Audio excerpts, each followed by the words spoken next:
Good morning. Good morning. Do you have my, can you all hear me? Well, good. Clear enough. First of all, my name is Vin Lu, in case some of you don't know who I am. I am a board director for the Multicultural Center of Marine with the building you're in now. So I want to welcome you. The program is supposed to start at 11, but we are 15 minutes kind of late. And one thing really surprised me because the Vietnamese group showed up early, like 10:30. We have an old saying, "You're not late, you're not Vietnamese." So I don't know how true that will be. I'm gonna change that from now on, I guess. Anyway, so I kind of give you a housekeeping rule. Number one, we have the restroom in the back. They're all gender. Make sure you lock your room when you go in there. And secondly, we have an art gallery. We recently have a grant to do a BIPOC artist promotion. So we have been invited so many BIPOC, which is, if you don't know what BIPOC stands for, I can tell you, Black, Indigenous, People of Color. That's the BIPOC stand for. So we give them a small grant. That's all the result of what they did with the art. After the meeting, you're welcome to check around, and you will see my picture somewhere in on the wall. But anyway, so I have so many rules, but today I give you the only one rule. Please turn your cell phone on the vibration mode. Seems like you all cooperate. Good. I get my job done. So I'm going to introduce you today. We have our moderator, Marie. We used to call her Mo. I don't know why I like Marie. Was it M-O? Mo. Thank you. Hi everybody. Uncle Vin, you went out of order, so I'm actually going to go with Emily Wu, our president of Asian American Alliance of Marin, to really frame and thank all those who put this amazing event together. So I'm actually going to pass the mic to Emily before we start our event. Here to do my job. In the middle. Hi everybody, I'm Emily Wu. I'm here to acknowledge, thank you. I'm not doing much really. I'm not acknowledging the co-sponsors. The Marin Asian Advocacy Project puts this together, and then the co-sponsors are Asian American Alliance Marin, Engaged Buddhist Alliance, Enlightened Buddhist Center of Marin County, and Multicultural Center of Marin. This is what I'm doing, that's why I let you know. It's okay. Getting this. Hi everybody, round of applause for Uncle Vin as well as Emily. Can everybody hear me? Fantastic. The moment you're not able to hear myself or our awesome speakers, please let us know. We want to make sure that everyone is able to hear it. And also, I just want to say hi to those who are participating in our live stream via the Viet Radio Facebook page. So after today, if you have friends who were unable to attend, that's okay. We have the live stream video as well as a YouTube link that would be happily shared out to all of you. All right? My name is Mo Dinyava Marsh, and I am today's moderator, but I am also a proud member of the Asian American Alliance of Marin board, as well as in my daytime job, I am the director of whole family and community services at Community Action Marin, a nonprofit based here in San Rafael. And the mission of Community Action Marin is really to surround families with resources to help them move from crisis to thriving. And so it's really an honor and a pleasure to be with all of you here, whether it be virtually or in person, really talking about a very important issue that's not really talked about openly in our Asian American, Native Hawaiian, and Pacific Islander communities. Growing up Filipina American of two nurses, and I am the failed dream because I am not a nurse, but it was really hard to connect with my parents who immigrated, and then how to be able to navigate that as someone who was born in Hawaii and then having those complex issues, right? And so I share a little bit about that because today these amazing speakers are going to talk about their lived experience. They're going to talk about their professional experience, their spiritual experience, but also help to inspire us to see how we can take action in our personal lives, how we can take action in our professional lives as advocates and change makers to be ambassadors of it's okay to talk about our mental health, period. And so what a wonderful way to close out May, since it is Asian American, Native Hawaiian, Pacific Islander Celebration Month, as well as Mental Health Awareness Month. So with that, we're gonna roll into introductions of our speakers. Today's format, I just wanted to frame it out, is that each speaker will have about 15 minutes each, sharing their experiences, and then we'll save our collective question and answers at the end. And then at 12:30 p.m., hopefully with the timing, right? You know, we have ebbs and flows, is that we'll be able to start lunch together, and you'll be able to continue personal discussions at your lunch table. Any questions from the crowd?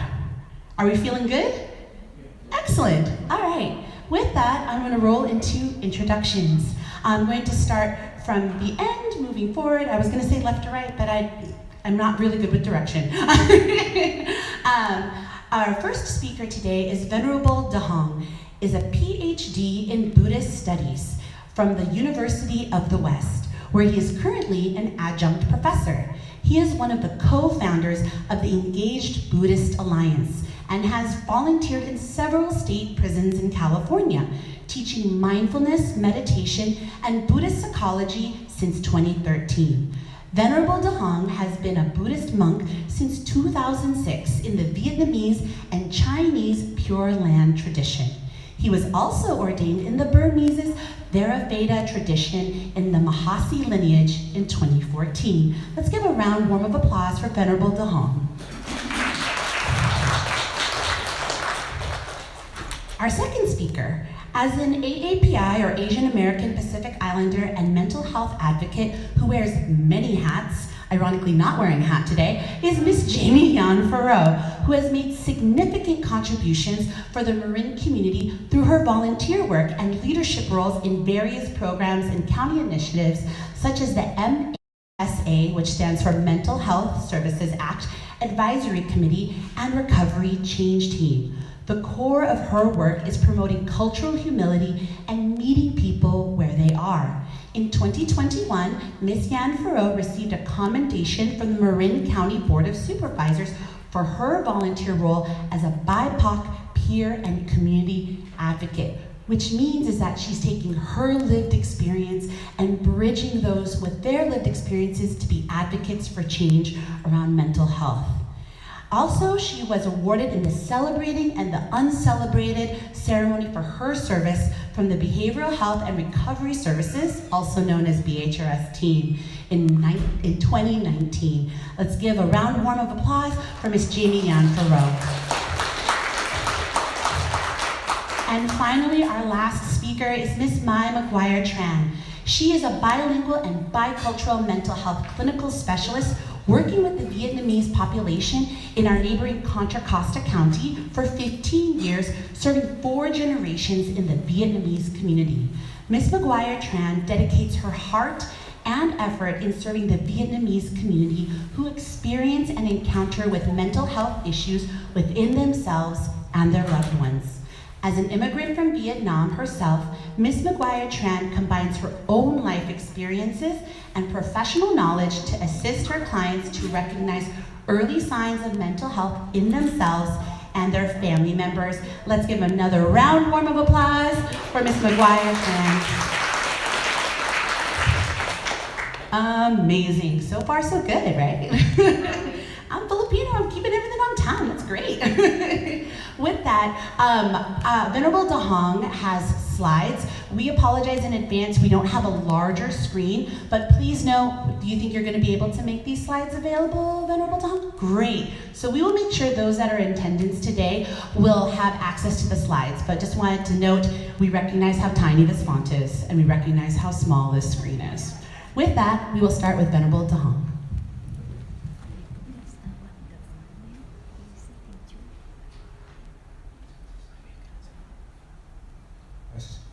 Good morning. Thank you everyone for coming here and listen. You guys make me nervous. I'd rather go inside maximum security prison and I feel at home. and safe.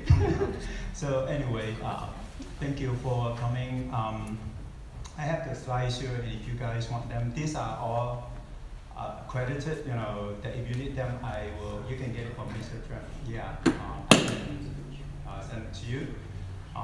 So my talk is going to be about intergenerational trauma, just because of the experiences that most of us have, and a bit of the fact I'm not a mental health specialist, but I live in the East Asian culture as well as the Southeast Asian culture. I'm being Chinese, born in Vietnam, I'm more like the bridge in between the two different cultures. So I can understand both. So I will talk about the reasons why we Asian Americans, we don't go to mental health. We also don't talk about death. You know, like, no, you know. So, and then lastly, I'll probably give you some examples of why some of the Asian incarcerated men and women, why their parents don't tell their relatives that, oh, you know, my kids are not in prison. You will see. So that's the outline. This is the sheet for the adverse childhood experiences. You can Google it and get your score. If you have a 4 and up, chances are you're going to have some form of physical and mental health. My score is 8, so you guys know. And I'm still sitting here. And again, I'm not an expert in trauma, but these are the issues that I went through. The first 2 I don't remember quietly. 5 years old, I ran away. You guys know of the Vietnam War. 5 years old, in Saigon. My family and I, we were running away from the US bombing every night, the Tet Offensive, 1968. And growing up, I didn't know basis. 3 to 4 times, my dad would come home drunk. He would scream and beat the crap out of me. I was only, 14. And not only that, he came home drunk, I had to help him get his clothes off, help him, escort him upstairs to go to bed. And if he threw up, I had to clean it up and also had to put him to sleep for 4 years. So I cried every 2 or 3 times a week. And I always question, like, was he my father? You know, so that, and then luckily, sometime in September of 81, I got on a boat. I was one of the boat people in 1981. I spent 7 days, 6 nights, and I survived on the Pacific Ocean with just 3 spoons of water a day, and it was like 100 pounds when we were rescued in Malaysia. 10 months in the refugee camp, when I came to the Cleveland, Ohio. So it's, you know, with $10, and I survived since then. So these are the trauma that I went through, and I survived death. I think that was 5 times, right? Guess what? This was August 24th. I was on the highway. The highway stopped. This big van crashed right into me. And you saw the insurance agent, you know, she said, oh, your car is total. Usually they would come and inspect it, but no. You know, and I have not taken any medication. The reason I bring this up, because this is trauma. Or if you witness it, it is also trauma. So don't overlook it. A friend of mine, his wife was also involved a minor incident, and she went to see a doctor for pain medication. Guess what? She was addicted to opium. She died April 12th, 44 years old. So, you know, these are the issue of trauma that can cause us to happen. So these are the symptoms. You can also Google this as well. These are the issue with people. This is the health risk behavior and the symptoms. And these are the long-term consequences. Suffering from childhood trauma. And you know, homelessness and or other behaviors. These are the social issues. I'm sorry that I have to go fast. And if you live in a poor neighborhood, let's say if you live in Skid Row, so it's not just one ACEist, it's a pair, because when you live in a poor neighborhood, you have the worst of the educational policy, you have the worst of the economic as well as social policies. You know, so think of someone with, as a kid, it's like a tree. And then you're surrounded by the violence, by all the worst policy that the state and the federal government that did not help. And it's easy to see, go to Oakland, go to San Jose, go to LA, Skid Row. This is what it is. This is the issue in our society. As great as we claim we are, but these are the issues. So I want to start with the definition of trauma. Trauma is an actual or threatened death or serious injury or sexual violence. I highly recommend that you guys get this book, but I'm just giving you guys the definition of what trauma is, and I'll skip this. These are different types of traumas that one suffers.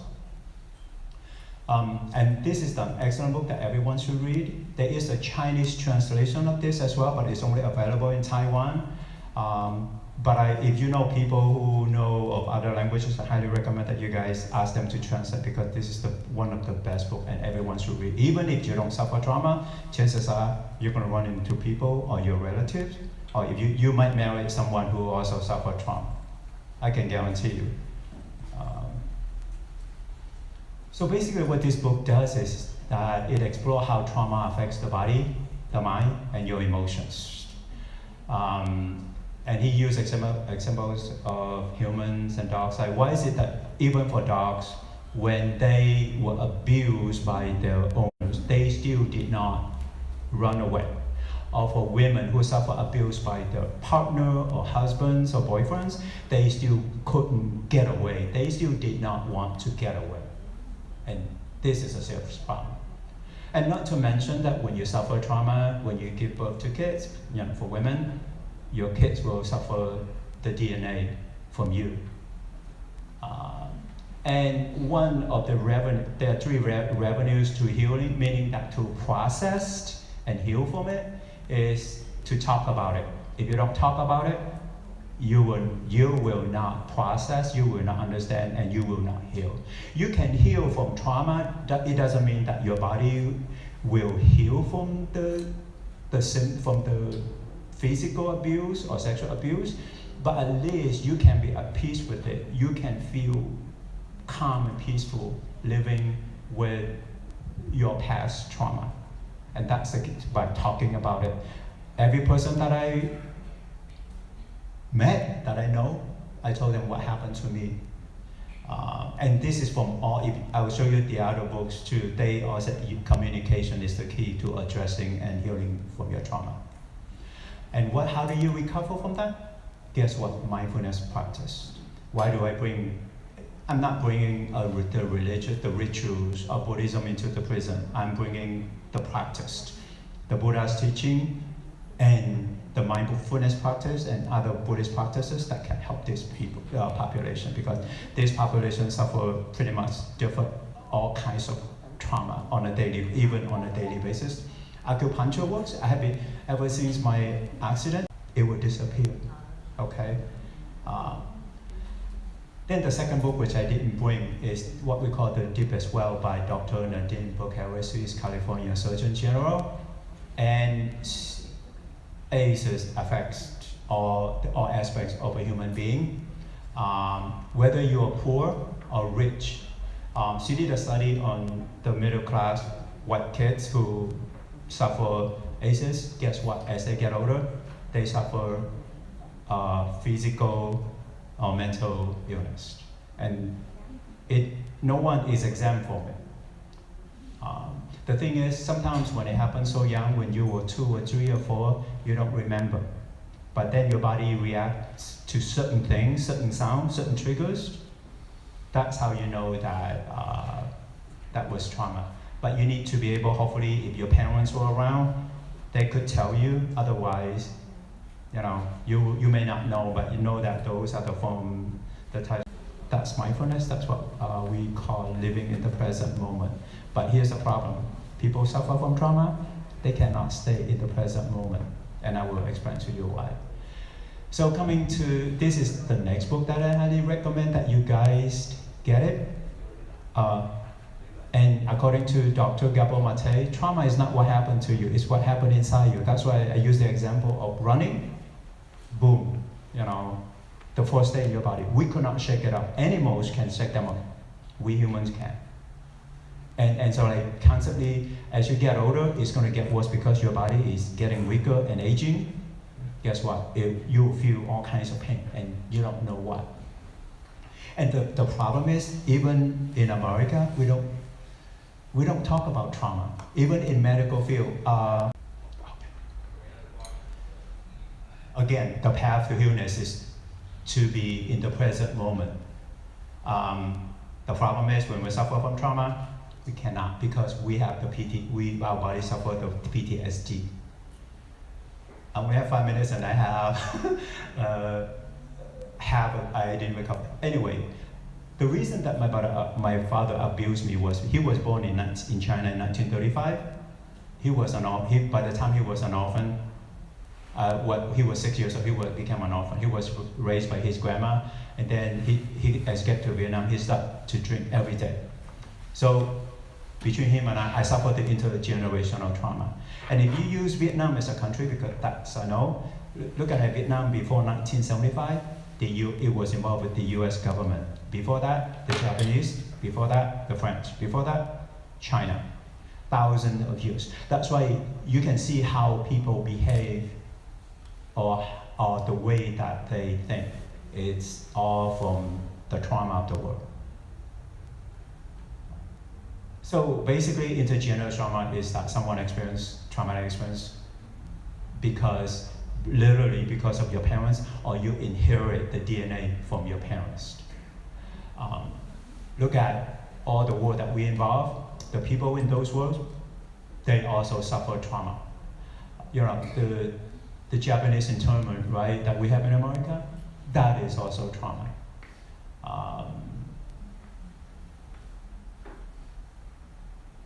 Another way that we pass trauma is because of our philosophy. And I want to bring your attention to Confucianism.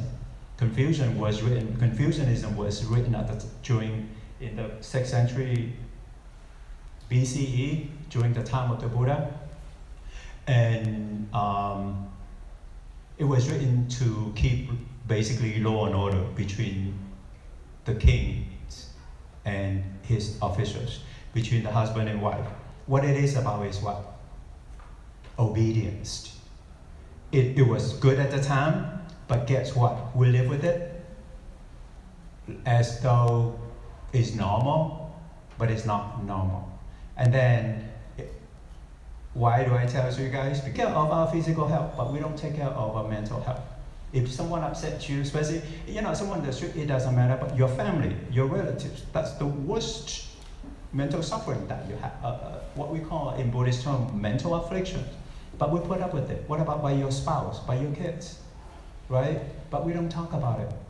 So think about that. We spend so, especially in America, right? We have this issue. We have high standard of personal hygiene, right? Physical hygiene. But how about your mental hygiene? So I just want to throw this out. I just came up with this, I think, because I gave a talk in Cantonese on Buddhism. And I pose this question to the people too. I have a definition of the mind because we're talking about mental. From the Buddhist perspective, our mind is this formless continuum that functions to perceive and understand objects. Here it means data and information. And we carry on a regular basis. And we are not taking time without meditating. Give me one. Okay, yeah, I will wrap this up, but the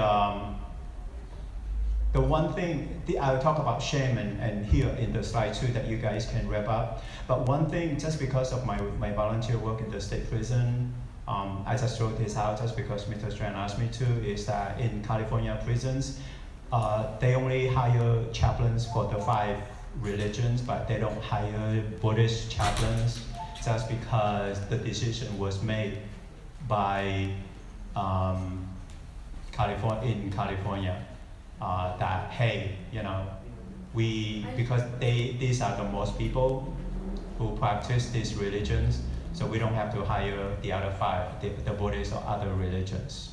So that's the issue. But the one that I missed, the faith saving, the losing faith or having faith, meaning that if you lose, if your kid's doing something wrong, we're like, oh no, that's not my kids, right? Because I would lose face, or because of our sense of ego. But if my kid's doing well, oh, my kids went to Stanford, you know, like, but everything else, like, no, it did not happen, not to my kids. And that's the issue with the Asian. Everyone, stand before you humbly as an Asian person, Southeast Asian, born and raised in Malaysia. I hope everyone knows from Malaysia. I'm just doing a quiz. Anyway, I come before you today to share with you, like, just enhancing what Reverend Don has said. I love what he said. I think I undergo as a young person too. I come from a family, reputable family, that reputation is the first thing.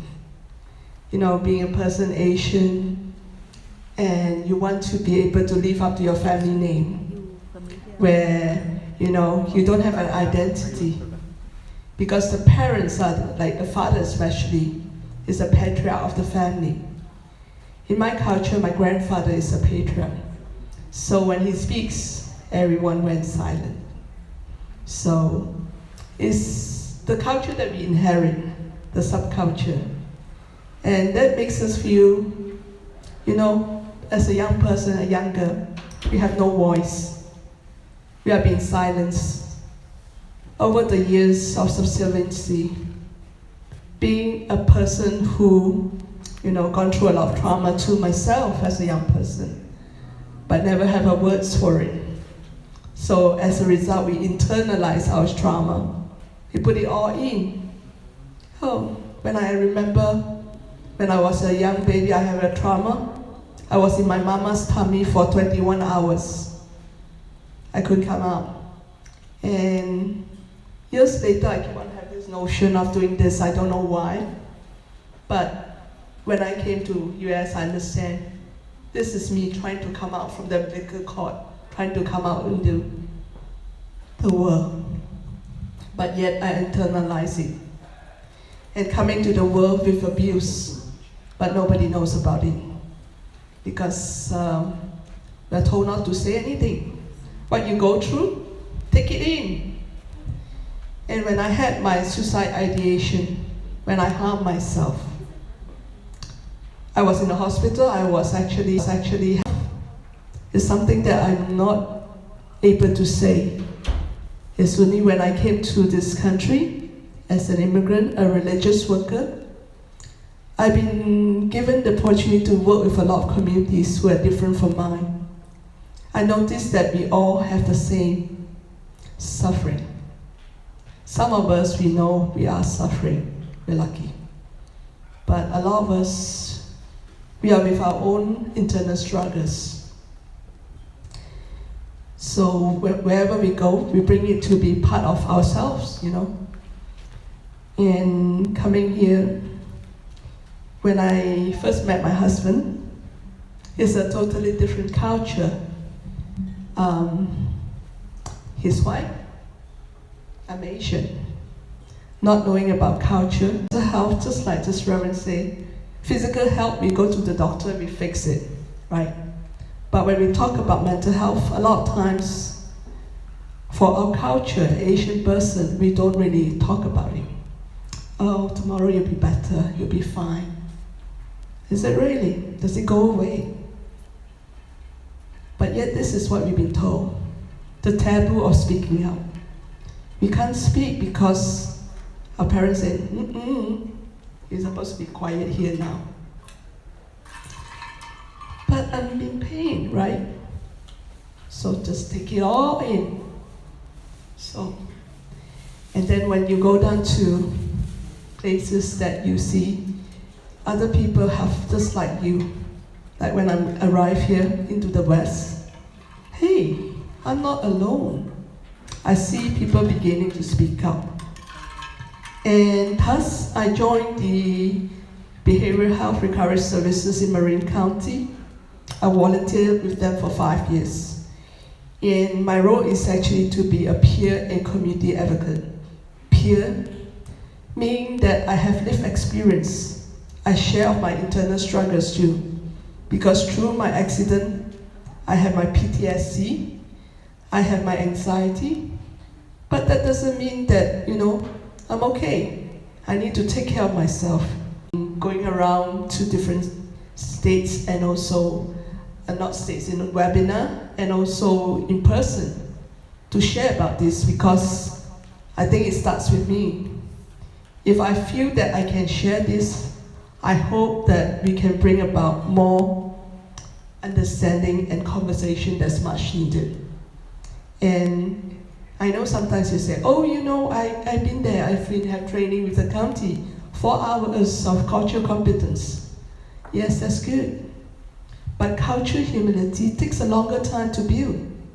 Every day, it's not like there's actually a fix to it. So if you want to address issues like that, start with yourself. That's why I implore people who are like myself, Asian community, just have a cup of tea with me, talk to me. And maybe then you can understand there are always options. And nobody here should be in silence because you think that, this is actually forbidden. But you have to know what works for you, what is important to you, to the future. Because the future has not arrived yet. You create your own self. Mindfulness training, like what Reverend said, is something we can incorporate. We can actually put into our being to help us to have a better, fuller life, a whole life. So, time out. I'm playing with her more. But anyway, I just want to share that I've gone through myself, so I know the first-hand experience of what mental health is. And also being a person who, struggles because of my cultural identity. I'm here to work with you to destigmatize the process of cultural stigma. And I know, and I'm acutely aware that a lot of us here, first language not English. Me, myself too. So I know how struggling it is to be able to talk. But I'm sure we can find a way we can understand each other and have some conversation. So I think that speaks about me, and I'm open to take questions and help us on the journey. Thank you.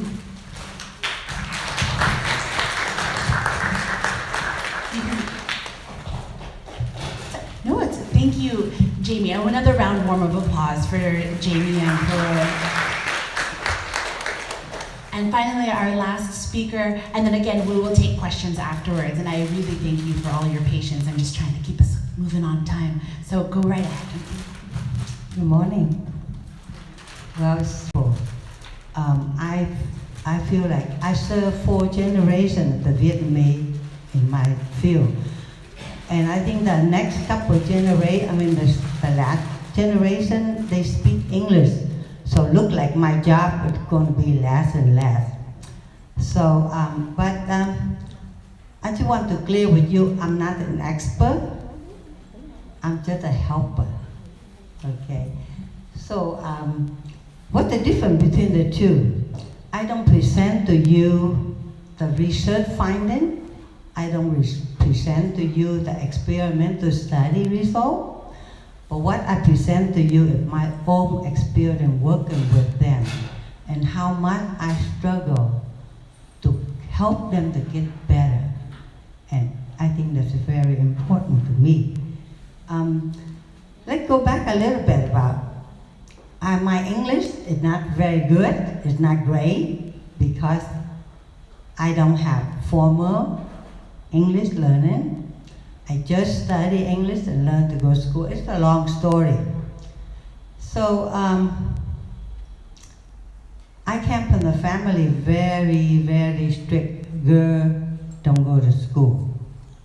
Formal speaking, I only have a 3rd grade education in Vietnam. When I came to this country, I only know a few words. Thank you, hello. But how do I get to this point? I believe that your thinking makes who you are. Ever since I was little, I love to read. but I don't know how to read. So I fight very hard to go to school. So, make a long story short, when I met my husband, my current husband right now, I expressed to him all that. So he said, okay, go ahead and do it. I myself have mental health problem. Right now I have ADHD and I'm glad that you give time on me because the topic with 2 minutes, I can express it out in 2 hours. So make sure I stop. So I'm here to share with you what I learned. I'm not teaching you anything, okay? I'm just sharing. And my client is limited to the Vietnamese people I work with, okay? So when I struggle in my graduate school, this professor, I don't do very well from the beginning. In graduate school, you have to get B in order to stay. Well, at the beginning, she saw me do not so well, so she counseled me and talked to me, and she said, Mai, I'm going to fail you because you don't have enough academic, you don't pass your multiple choice and all that stuff. So I just kind of like so sad because without this degree, I cannot help people out there. So I poured out all my story to her from the beginning to now. And her name is Dr. Smith. Right before I graduated, she had a heart attack and died. So in the memory of her, I wrote a speech and I submitted to my department, the counseling department, because I want to talk about her. I want to appreciate it. So, but I remember very well, she told me, she said, Mai, I feel sorry for you because later on when you go out there and work in field, you can compete with those who speak perfectly English. But I'm going to tell you, you're going to use your life experience, you're going to use your struggle and combine with your professional thing. You do a wonderful job. So I take that advice with me and I go along and do my work. But think about in mental health, especially youth therapy, there's 2 things that I keep in mind. Compassion, you need that. You all know that, right? And the second thing is counter-transfer. Counter-transfer, you have to be very careful. So before when I go up and do this speech and I talk to my supervisor, so she gave me this reading that sympathy versus empathy. So empathy is good, but it's just like the door swing both ways. If you don't be careful, it's going to slap you right on the face. And I give you an example. While I would finish school and I do the intern and I work at the called women's shelter. And I have this domestic violence case. And I've been with her for a couple of months. And then one day she come in, she have no more fun tea left. And so we always begin it out, how are you, right? And then I'm curious, she kept hiding. And I say, what happened to your tea? And she told me that her husband took a screwdriver and knocked it off. I went straight into disassociate. And just like he said, because of the drama, I have so much drama in my life, but that is one of them. I will take me all day to sit here and tell you the whole story, but that's why empathy is good because you can feel what the client feels so you can help better, but you got to be very careful. Back then, I don't have much experience, even though I do a lot of therapy work with my own therapy thing, but at moment, I disassociated. I overcome my experience, I overcome all that stuff until 2017. Not too long ago, I relapsed. Something dramatically that I went back into my depression. And they diagnosed me with a new way, CPTSD. I spent 10 months in therapy with a lot of support from my husband and friends. I'm well again. But just like Dr. Hong said, talk about that, it helped. I told my client, you kept everything just like you put an air in the balloon. If you don't let it out, what happened? You see, Vietnamese people I work with don't have much education, they're very low education. So when I work with them, I don't use big words.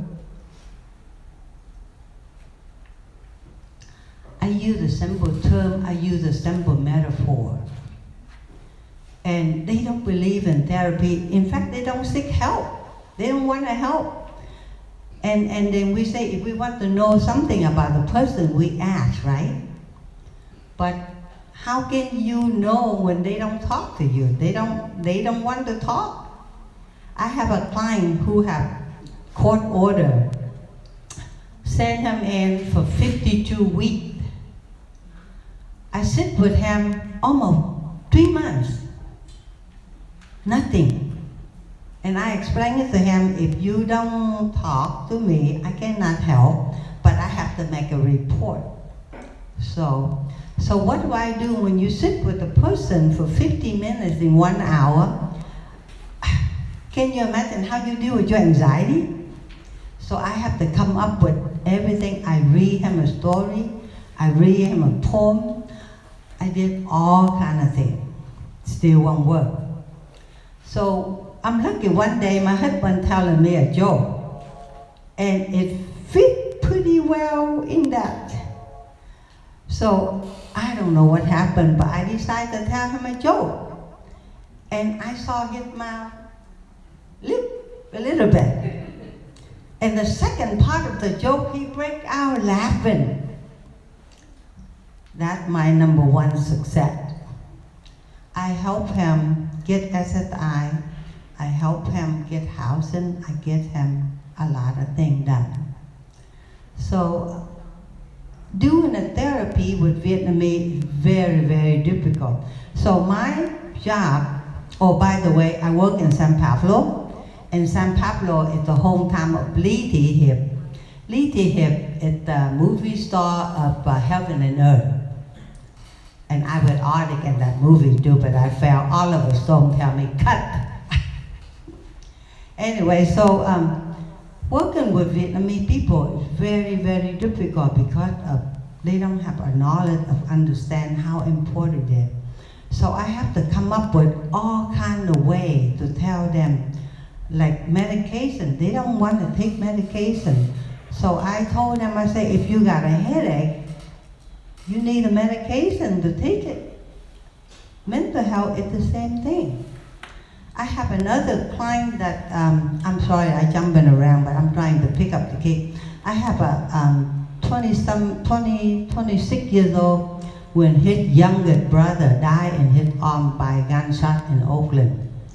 His mother, I treat his mother for depression, but when I Calcutta, they allow me to do home visit, they allow me to do therapy in their home, they allow me a freedom of do a lot of things. So when I came to his home, and I realized that I encouraged him to seek help. So he listened, and we worked it out thing, and now he married and have 2 kids and all that. I have older generation, the one I have right now is 102 years old. And then I have few more older, but that generation, it kind of like slowly go away. And the next generation, I have it like my age or a little bit older. I have 86 years old, 84 years old.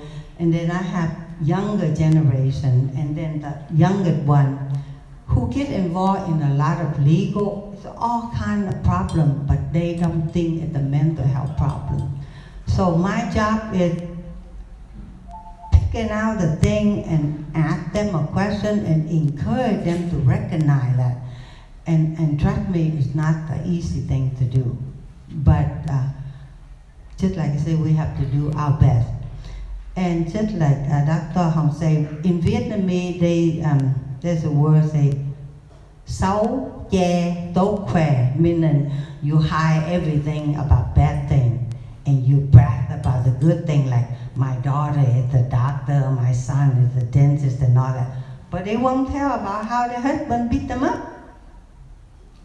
So I'm trying to focus on your thinking is important.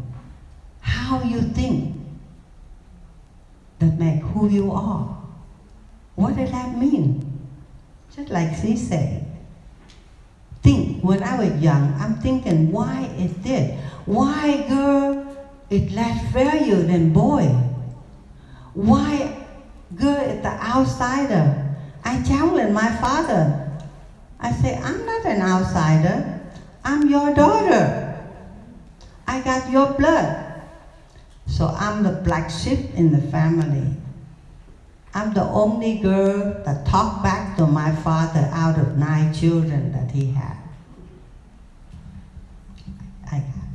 So, lot of challenge. I read your writing technique. A lot of challenge for Vietnamese. So, but important thing is check with them about their thinking. Second them on acceptance. Acceptance, there are 2 things. Acceptance, you have an illness. Acceptance, the sick treatment is different than acceptance. It is normal to beat up by your husband. It is normal to have traumatized. It is normal to watch your brother die in front of you. So that's why helping them accept the illness very, very difficult, because they accept everything as normal, myth and normal. So I'm focusing on all that thing that I'm trying to work with them. I got all kind of things, but let me tell you, I have few cases success. I've been 15 years in Contra Costa County. The success case I have, I can count it on my fingers. And do I have a failure? Yes, I have a failure. My lady client hung herself. And my other client have success. During the time that I was off to this depression for 10 months, nobody followed up with this client. She ended up hurting herself. However, she lucky. So she got caught by her sibling. But now, instead of focus on treatment, she focused on gamble. So when I watch those cases that I'm not success, I ask the Lord, I say, okay, Lord, I'm sorry, I believe in God. I ask the Lord to watch over them, because there's not much I can do. So every time I come in a session with a client or go visit them, I say, Lord, come with me. Show me how to help them. So it is sad, but I have to make sure that I separate that. And it's not easy. I'm still going to therapy, and it costs a lot of money out there, while we do the work we provide is free.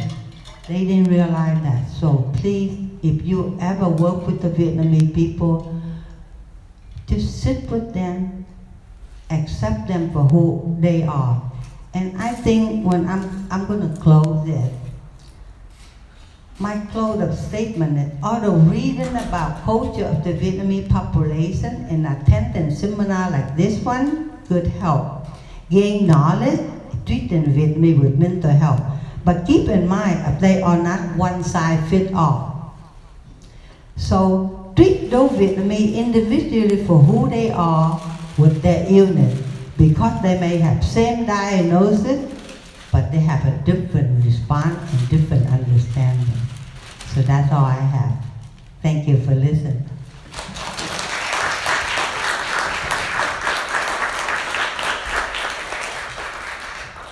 Well, looky here, 12:15. Look at us. Again, another warm round of applause for our speakers today. I fully acknowledge we have 2 microphones, so I'm going to keep one microphone up here.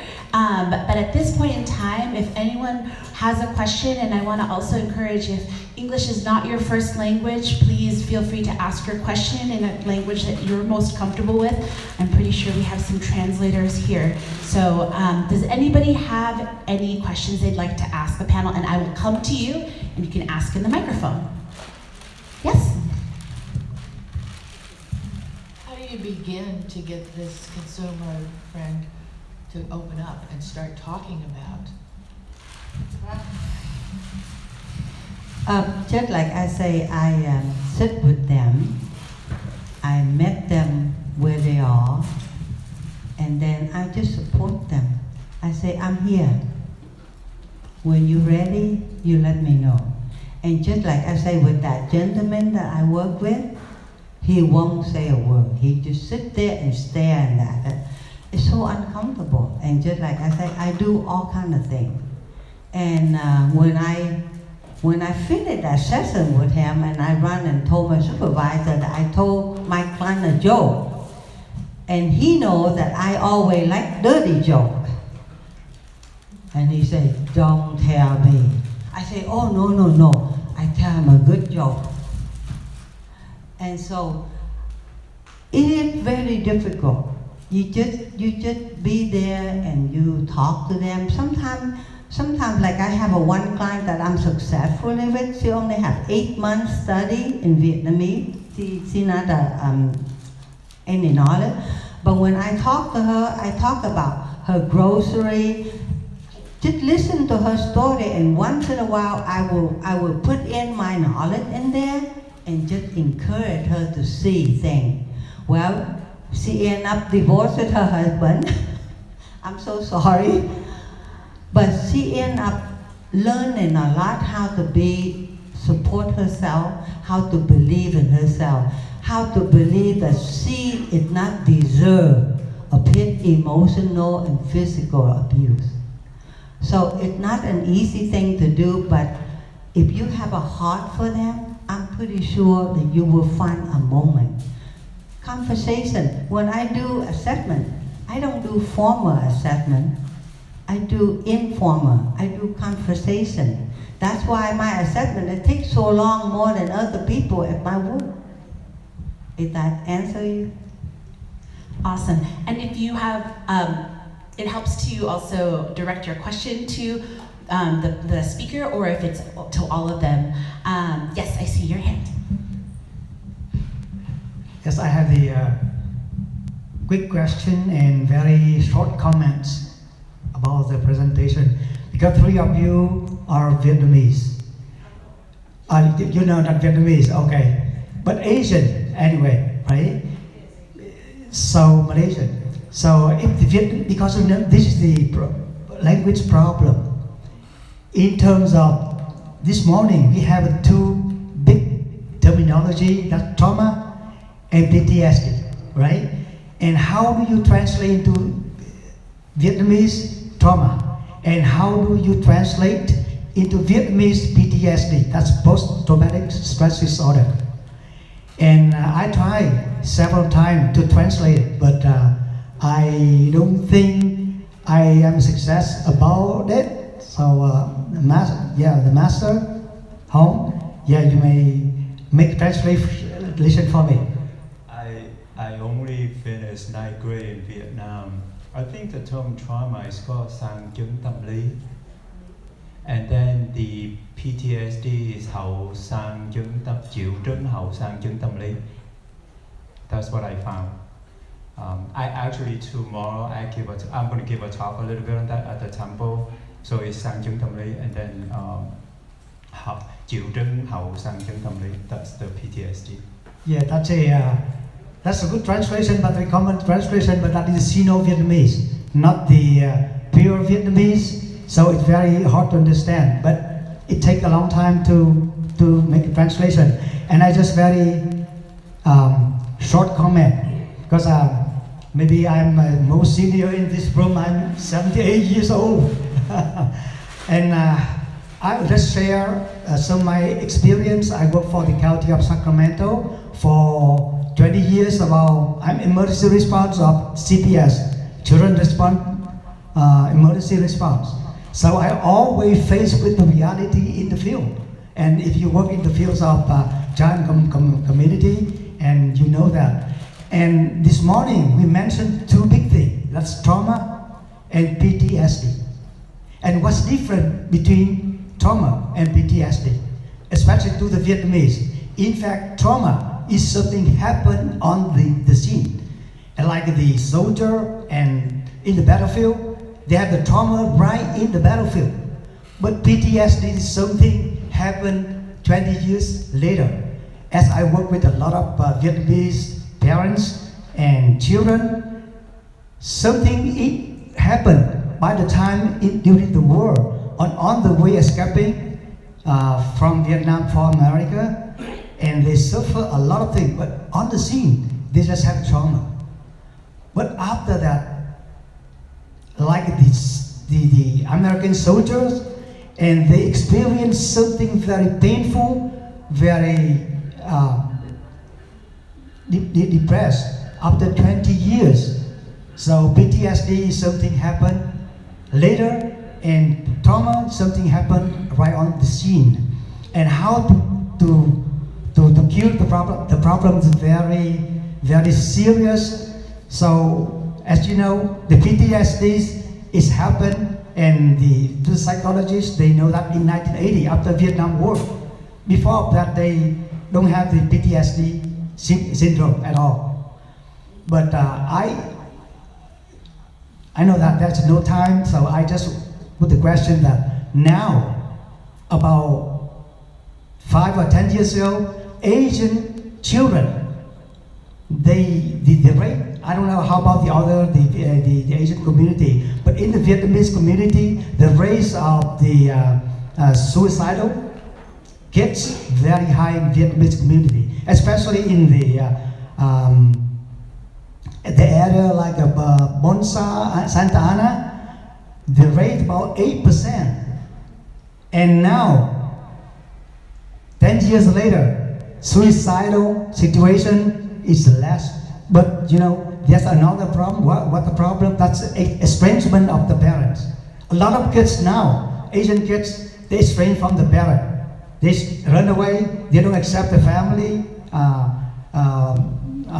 value system anymore. What happened? What from trauma and PTSD to the Vietnamese and Asian situation creates that issue, that problem. This is a big issue, so we don't have time, but to my experience working with 20 years with the CPS, with Children Protective Services in the Vietnamese and Asian community, I think that we still face very serious problem. So the question, I know that because today we just have very limited time, so we just open it, and yes, please. Share something with you. Can I share something with you? You know, I just want to let you know there are services available for the community. So if you actually, like Marin County itself have resources about suicide prevention. They are willing to do a collaboration. So sometimes by being on the meeting, you understand what's available. And maybe we can also, if those who are interested, have it translated into Vietnamese to help. Yeah. Maybe later we can talk more about it, because I think we have something else. No, actually, you have a new moderator. The old one can run for another meeting. Anyway, before I break you out, because I like to tell you, mental health definition in Vietnamese depends who you're asking. Many years back when I was in UCSF, and one of the mental health professionals approaching me, say, Vin, do you have the Vietnamese people doing well? Their mental stay good? I said, no, they seem like they're pretty cool. I don't see anybody yelling on the street, screaming, or acting out. The definition at the time I understand is the mental health when you have the acting out, you're screaming on the street, you're hurting someone, you're acting out in general. but we never thought about depression, isolation, stress, mental health. So I give you a picking the mental health definition, and also I like to appreciate all your attention, because I never seen a group so quiet, listen to all the speaker, never have any noise, and it's my second surprise for today.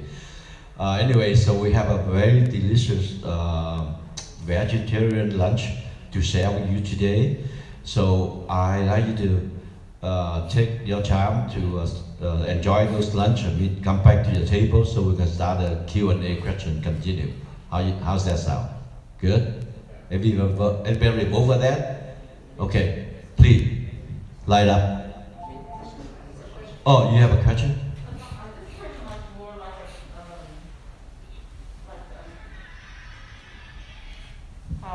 Hi everybody. I'm Mary Lisa, and I'm part of the advocacy team in Marin City and part of the peer support recovery change team that Jamie is a part of. And as I'm listening, I hear a lot of talk about no medicine and talking and listening, and I just want to invite anybody who has family members that are suffering with mental illness. Part of the National Alliance of Mental Illness has started family support groups in the Canal area and Marin City. So if you have family members that suffer with mental illness and just want to talk, just like everybody is saying, and just get some healing, we are at First Missionary Baptist Church in Marin City, and you're welcome, anybody is welcome to come. Thank you so much. Thank you. So say your question while you bring your food back to the table so we can entertain your Q&A. We have some diverse culture here based on a Caucasian culture. I think lady go first for the food. But since we have diverse, in our culture, elderly go first. So maybe we have elderly, wave your hand back there.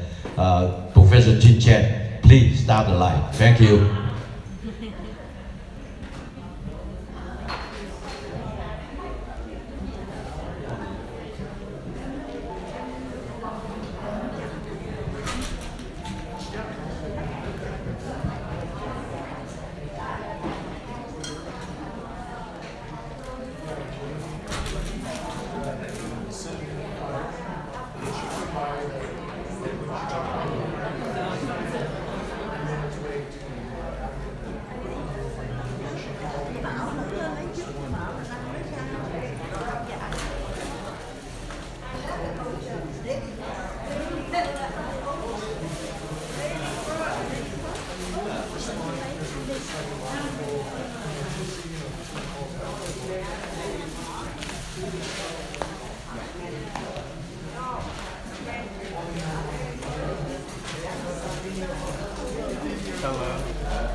Is that your battery?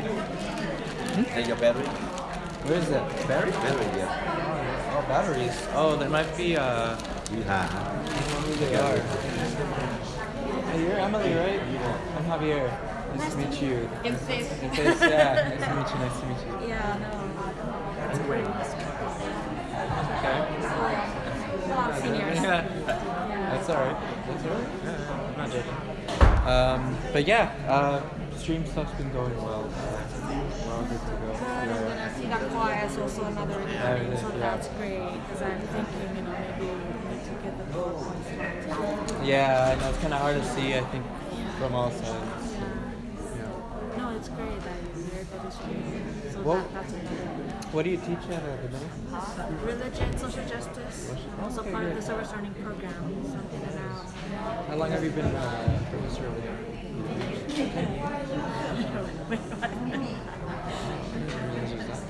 Yeah, I've been around.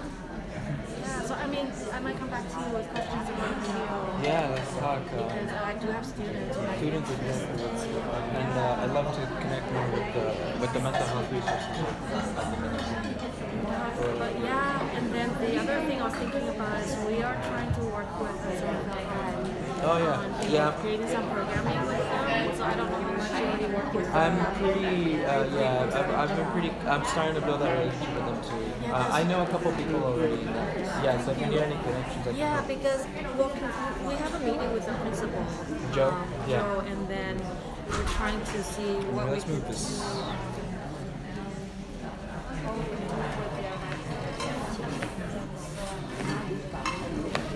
Oh, good.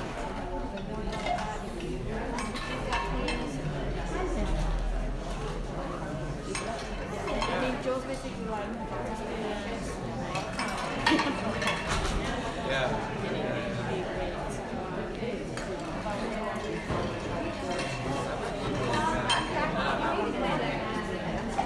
Yeah, that's our priority. So I think we'll work really well.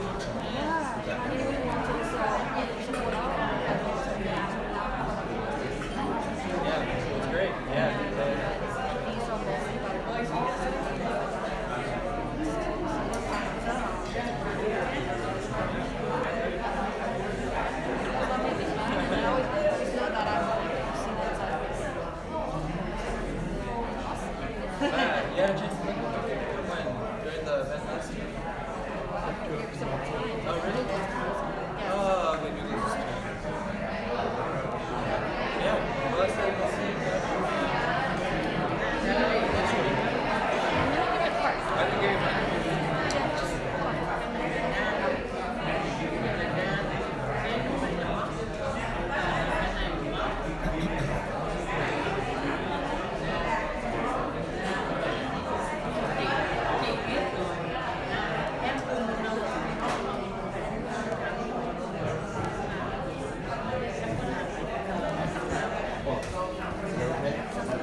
So the first time we have the AAPI, it's all entertainment.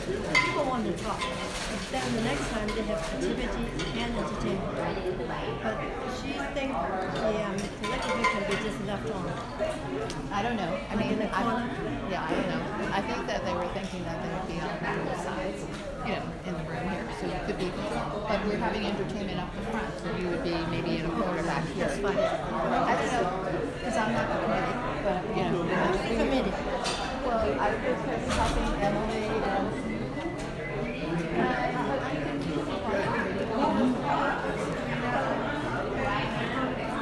Chinese culture.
have you had a chance to get a plate of food and how's the food? Is it good? Vegetarian and some chicken. So we're thinking maybe if you still have questions for our guest speakers, if maybe a line of some sort, so that we could continue with our Q&A. And because we need to end at 1, so if you still have questions for our speakers, please. Thank you. I have a question to the speaker. Yes. During your talk, you mentioned about the intergenerational trauma, and then you mentioned about the DNA and the DNA modification is affecting the. Can you give an example?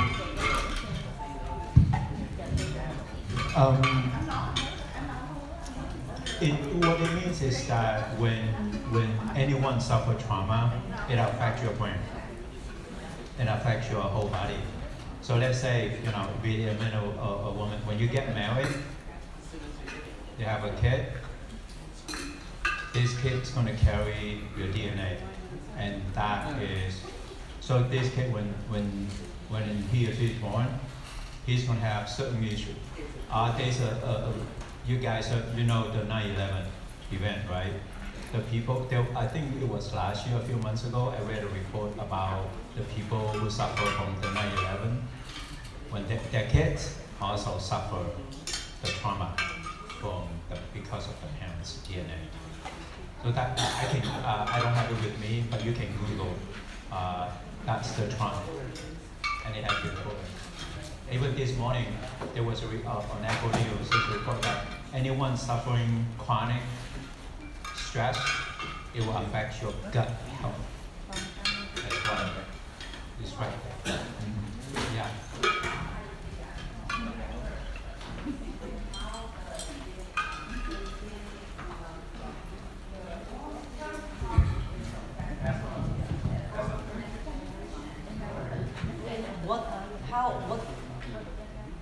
What shape or how are you gonna be show up for the next I think it's in the biology because I don't remember affecting the kids, the biology, the body, or the brain. It was reported. So I didn't read the exact details, but it's up on the internet. Yeah.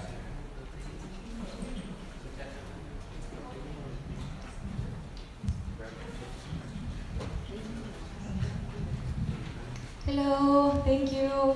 Thank you for sharing your experiences. That was really heartfelt and personal. And I think we connected to it at different levels. Thank you so much. I have 2 questions actually. One of the questions being, I think it's also piggybacking on that last question. There are generational differences between the trauma that has happened to our parents or grandparents, and it passes down culturally as well as generationally because of the environment and the conditions that we're in, and energetically as well. So my question is, how do you raise awareness to children who might be raised in those environments because of the trauma that does get transferred from the parental trauma to the younger generation? And how do we raise awareness for the younger generation, really, to understand what the parents have gone through, so they can also understand their own culture, especially relating to meditation. I know that meditation is incredibly healing and helpful in many different ways. It actually changes, brain structure, neuroplasticity. So my question is, if you're in trauma and you can't be present, how do you bring someone in trauma into that? How do you guide them into meditation to allow them to keep up a practice that will help with their healing path, especially because they cannot be present, right? So to tell someone who is in trauma that meditation, there's an increased awareness in meditation. There's apps for it, But it's so hard for someone in trauma to actually get into that meditative state. So I guess I'm asking, where do they start? How do they, what kind of resources can you give them? In the interest of time, can I just capture all the other questions and then maybe you could take the questions you want to respond? Because we only have a couple of minutes, sorry. Do we have a lot more other questions? Okay. Sorry.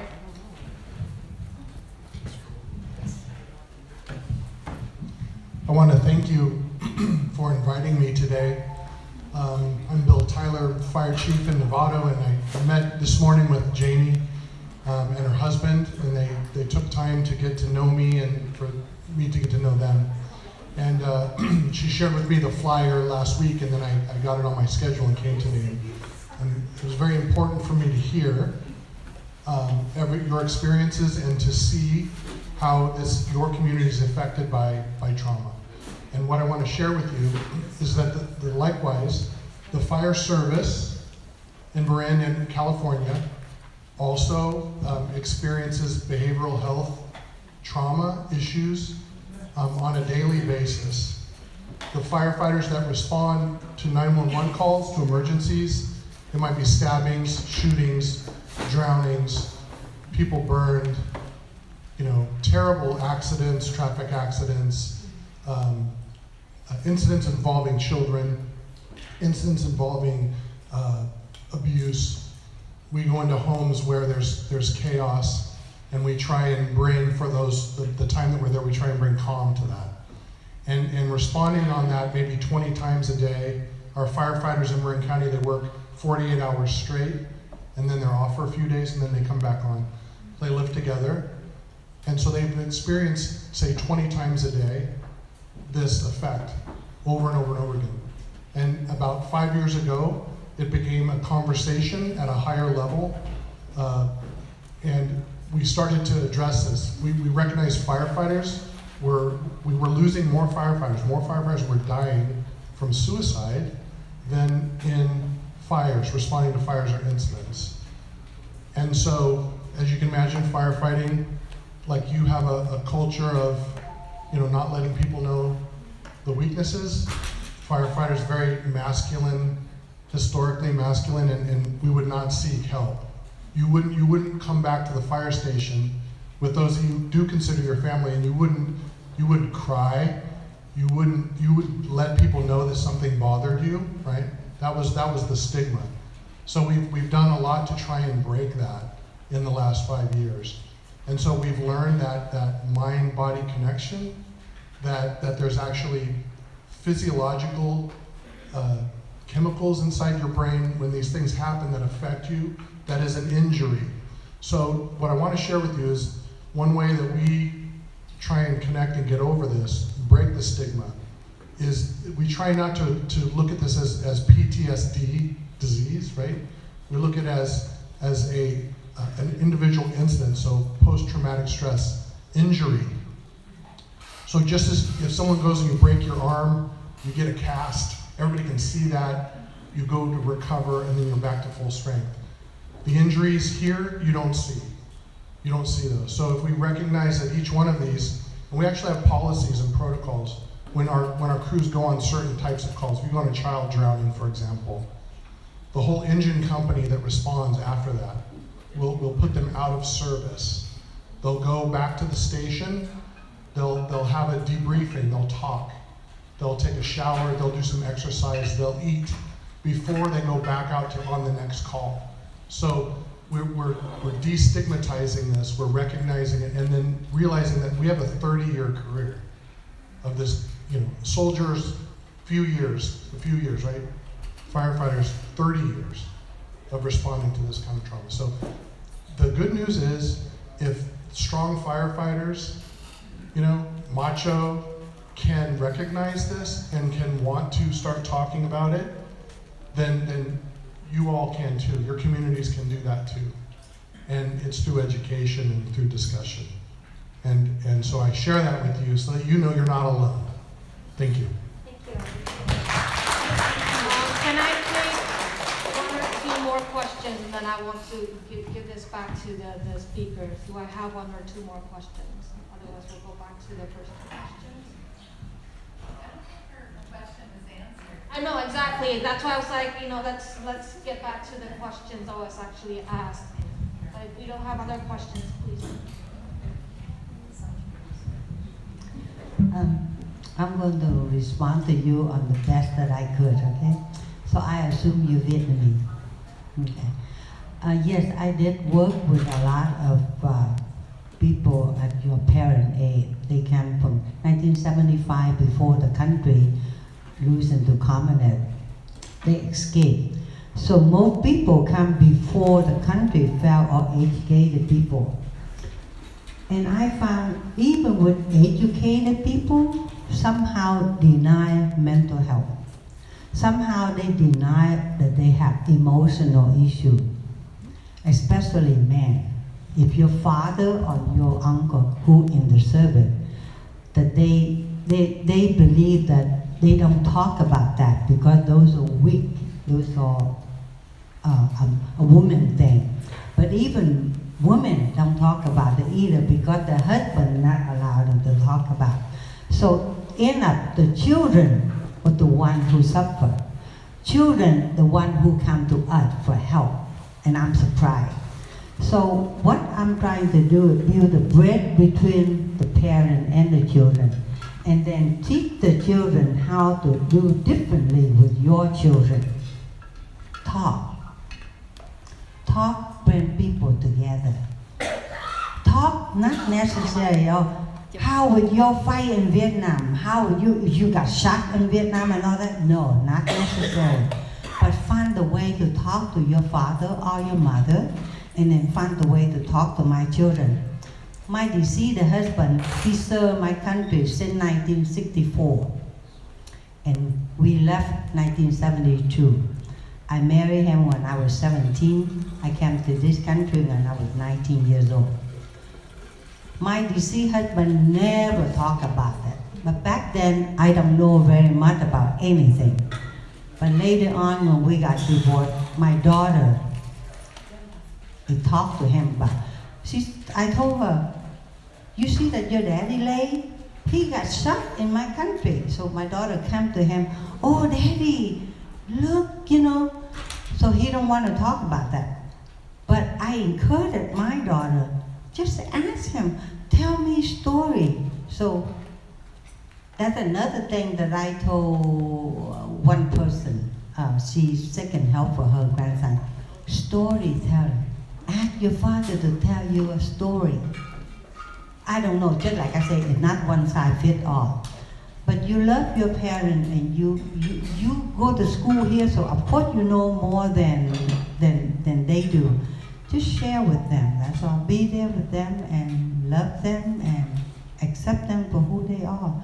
But talk about the medication, yes. Medication, I have a now the 82 or 84, I forgot exact age. I met him in the shop, okay, so I know he got some problem. And then later on, we went to his doctor, family doctor. So the family doctor suggested he needs to take some medication because it's getting worse. Because his nightmare get longer and longer. And he ended up becoming a grouchy person and all that. So he still don't take the medication. So I told him, I say, I call him back, even though him and I were kind of like close there. I say, bác ơi, vậy chứ, bác có bệnh, I'm sorry, I speak some Vietnamese, okay? Bác ơi, vậy chứ bác có bệnh cao huyết áp không? Yes, I do have high blood pressure. And did you take the medication? Yes, I take medicine. Okay, nhưng mà bác buồn đó, bác uống thuốc đi. When you sad, your medication will help. So those kind of things, it just encouraged little by little. And eventually, I told him, I say, try out the medication, just a little bit. If you don't like it, you can tell your doctor you don't need to. But pay attention to see how medication help you. There's nothing wrong with that. And so it is very difficult to ask them to accept the medication. Just like I say, the challenge that I play with, they accept the illness or they just accept it normal. I went to war, I fight Viet Cong, yes, I got shot and all that stuff. Yeah, maybe back then they think it's normal, but not now. It's trauma. It's trauma that he went through. So I just encourage the children, just love them, bring your children, let them talk to them, and let's see how it works. I'm not going to guarantee you it works, but you know, why not try? Different way. Did that answer your question? Hello. Well, you know, when you sign up for this program, we end at 1 o'clock. So we want to keep our private to turn you loose. But before I do that, two things I forgot. Most of the time when you have a discussion group like this, we have an evaluation form in the back. But for this particular Asian culture, I don't think evaluation form work well because nobody want to hurt you. They don't tell you the truth, how bad, how good you do anyway.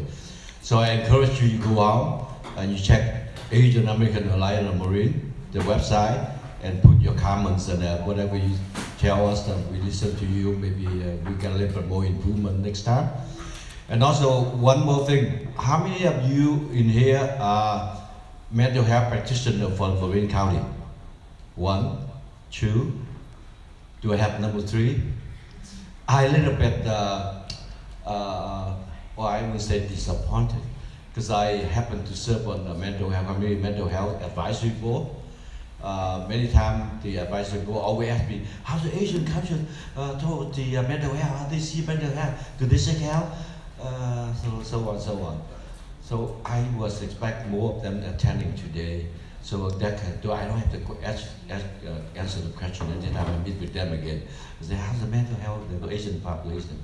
So you go back, tell your colleague next time, please attend this meeting so we can share lots of stories with all. Thank you very much for being here. And by the way, thank you very much for all of you. And I turn you loose. Like I say, you have lots of unanswered questions. Please write it in. Remember AAM, Asian American Alliance of Marine. That's our group. Thank you very much. You have a good day.